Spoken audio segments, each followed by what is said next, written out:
Check. All right. All right. Welcome back. We're getting into it now. This is your boy, Georgia Slim here. We're gonna take a look at NatureServe's associations and alliances to uh, to look at our plant communities on our restoration site. So, if you've been following along, you probably have something like this, uh, where we have some. This isn't a complete inventory, but I did take note of what species were where, more or less, and I made a note in here about whether they're few observed in the canopy, mid-story, understory, single observed, uh, co-dominant, whether they're the species being observed is co-dominant, and where it is in the canopy, understory, mid-story. Um, but you can kind of look at this map here. And what we can do from this map is go to NatureServe Explorer.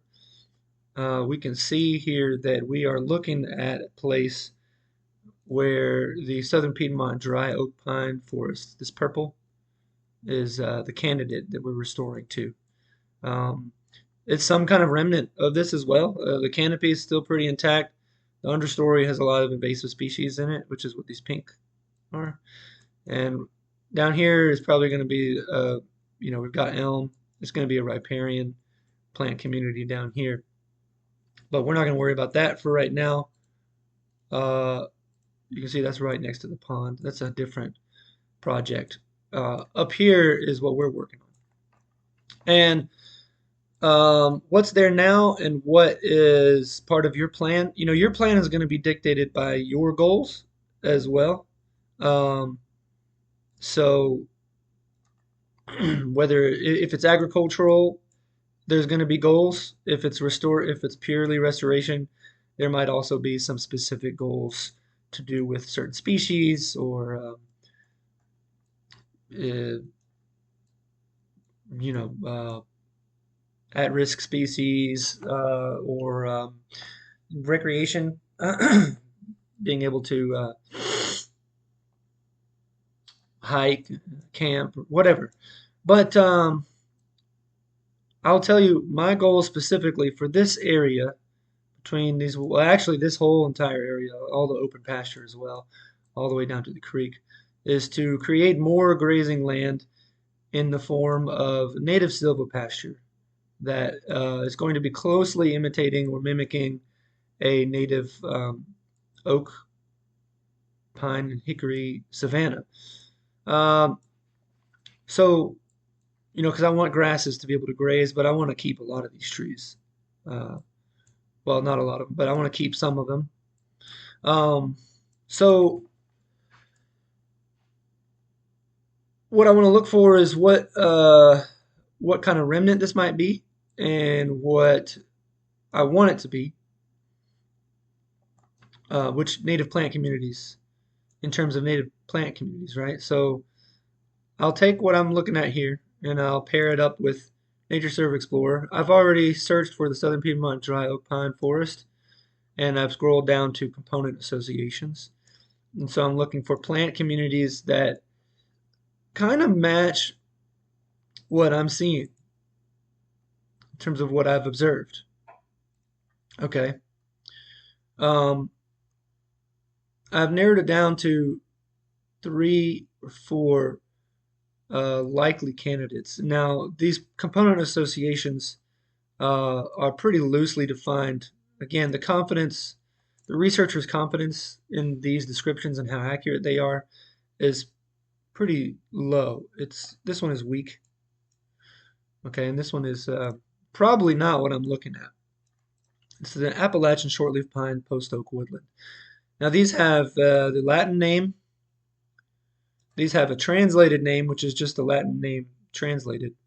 And then it has a common name that's usually shortened.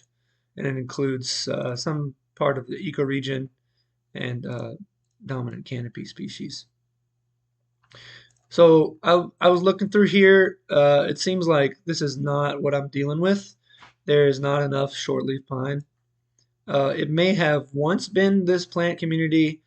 The shortleaf pine has disappeared, and other oaks have sort of come in and taken place. So if this association existed at my site, it was probably a long time ago. This one seems a little bit more uh, what I've got. I only have one of these. I have a few chalk maples and only one of these white ash, and that's up here. So this area may be some kind of remnant of this plant association. And if you've got more details to skim through, you can you can do that here too. But I still don't think this is what I'm dealing with because I don't see a lot of these smaller trees. I don't see any persimmon. I haven't seen any redbud in that area. I haven't seen any red maple in that area. Um, I haven't seen any redbud. I haven't seen any hackberry in that area. Um, there is some of these things, but we definitely have muscadine. But we have muscadine in another plant community, and I think this is the one I'm landing on. It's good to know your soils because sometimes that they tell you about it, uh, what they're composed of. So that's why it's important to get on the web soil survey and take a look around in there because if you have some unique soils or different types of soils than your surrounding area, that may be playing a factor into what your existing plant communities are and what your goals, what your plan is going to be for the future. So this is what I am settling on. I'm pretty sure this is the closest plant community that I could find that matches with what I've got. There's still some things missing, but we definitely, there is some white oak in there. There's a lot of old stumps that I can't tell what species they are, and I am just presuming that they are some kind of oak, white oak or post oak that were harvested a long time ago, several decades ago. So without those big canopy trees still there, it's hard to tell. But we do have northern red oak.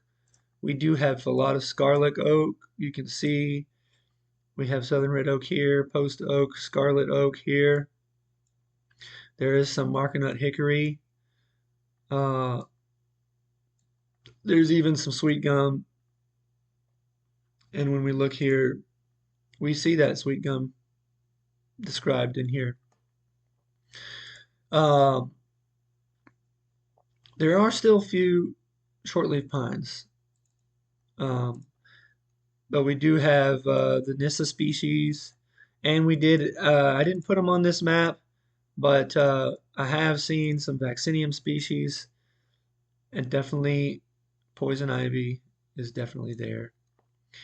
The herbaceous layer is sparse, moderately dense. Um, we don't have a lot of these. I did see some Chimaphila, um, and some violets, but it's close enough. And so that's what I'm calling it there, is this Piedmont dry music acidic oak hickory forest. And it makes sense because these soils are acidic. This is a dry music area. We do have this intermittent stream that runs through here. It's an eastern facing slope. So even though it's dry, um, it does get a little more moisture than these areas over here where it's a straight southern southwestern facing slope. So moving moving forward, for our goals, we want to restore this to some kind of native plant community or something that's very similar to it. Um, but we have some agricultural goals in mind as well. So we want some grazing, we want more grasses, fewer trees, and maybe some legumes as well for good grazing. And you can find plant communities in NatureServe that fit that goal as well.